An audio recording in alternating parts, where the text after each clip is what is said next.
ఉమ్మడి విశాఖ జిల్లాలో మంగళవారం జరిగిన సంఘటనలు పరిశీలిస్తే వైఎస్ఆర్సీపీ నాయకులపై కూటమి ప్రభుత్వం ఉద్దేశపూర్వకంగా కేసులు నమోదు చేస్తుందని నర్సీపట్నం మాజీ ఎమ్మెల్యే పట్ల ఉమాశంకర్ గణేష్ ఆధ్వర్యంలో నిరసన ప్రదర్శన జరిగింది.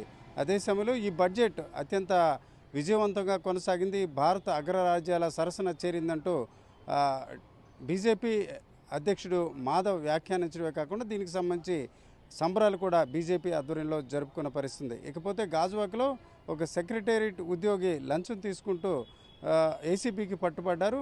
అక్కడ భూమికి సంబంధించిన రికార్డులు తారుమారు చేసే క్రమంలో ఆయన 25,000 రూపాయలు డిమాండ్ చేశారు. అయితే కొంత మొత్తం ఇచ్చినప్పుడు కూడా ఆయన అంగీకరించకపోవడంతో ఈ రకంగా ఫిర్యాదు చేసినట్టు బాధితుడు చెప్తున్న పరిస్థితి. మరోవైపు చూసుకుంటే వైఎస్ఆర్సీపీ నాయకులు ఆ పార్టీ కార్యాలయంలో సమావేశం అయ్యారు. మాజీ మంత్రి గుడివాడ అమర్నాథ్ అధ్యక్షతన జరిగిన సమావేశంలో వరుసగా మాజీ మంత్రులపై కేసులు నమోదు చేయడాన్ని తప్పుపట్టారు. ముఖ్యంగా చూసుకుంటే జోగి రమేష్, అంబటి రాంబాబుతో పాటు తాజాగా విడుదల రజనీపై కూడా కేసు నమోదు చేశారు. వీటన్నిటికి కూడా త్వరలో కూటమి ప్రభుత్వం మూల్యం చెల్లించుకుంటుందని కూడా మాజీ మంత్రి గుడివాడ అమర్నాథ్ విమర్శించిన పరిస్థితి మనకు కనిపిస్తుంది.